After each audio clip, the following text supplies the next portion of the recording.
Салам алейкум. Первым делом я объясню, как я получал рабочую визу на основании приглашения на работу, то есть разрешения на работу от польской фирмы непосредственно.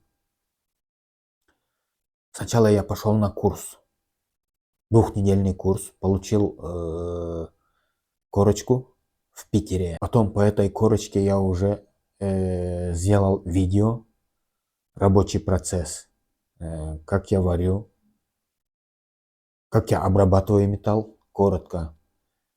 И это видео разослал всем агентствам. Агентство я искал в интернете, где только можно, в Ютубе, в Гугле, в Фейсбуке, но напрямую. Ни в коем случае не русскоязычный. Я в Гугле перевел на польский язык, на английский язык, Google Translate использовал. И вот так, в конце этого ролика я покажу, какое видео отправлял агентствам.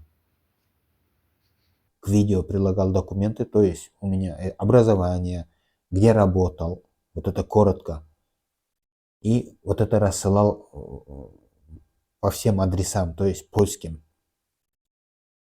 Но я в другие места тоже рассылал, но в основном в Польшу рассылал. Ответ я получил, приглашение получил. Приглашение меня отправили через 2 месяца. Это процесс такой. Минимум 2 месяца должно пройти, чтобы вы получили. Тоже бюрократический процесс, тоже здесь сложноватый. Следующее. Подавал я на этом основании на визу. Все документы я сам собирал, не через посредника. Документы отдал, то есть на своем опыте я документы отдал. Мне только один раз пришлось ехать в консульство. Оставил нотариальную доверенность там парням, которые работают по этой части, по загранпаспорту. Еще здесь один нюанс. Вот этот, можно заехать по ID-карте и выезжать по загранпаспорту. Эту информацию я много где искал, но мне никто конкретно не объяснил. Но я так и сделал, в банк пошел я. И получилось, то есть. Поехал я с Питера на автобусе. Это гораздо дешевле, гораздо удобнее мне. По крайней мере, мне так получилось. Через Латвию, Литву и в Польшу. По приезду в Польшу меня встретили. Агентство меня встретило.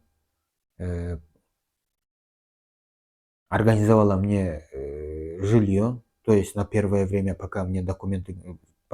вернее, не страховку. Первые дни готовят вам песель. Это налоговый номер.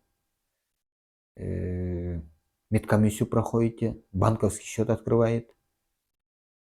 То есть едете потом уже на тесты. С агентством едете на тесты на место работы. Если не понравится, если не сможете тест пройти, они предлагают уже другой вариант, другое место, другое предприятие.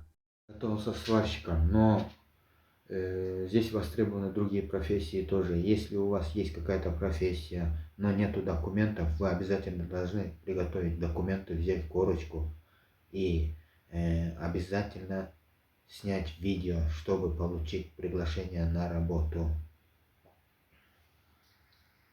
Видео, по которому отправили мне приглашение.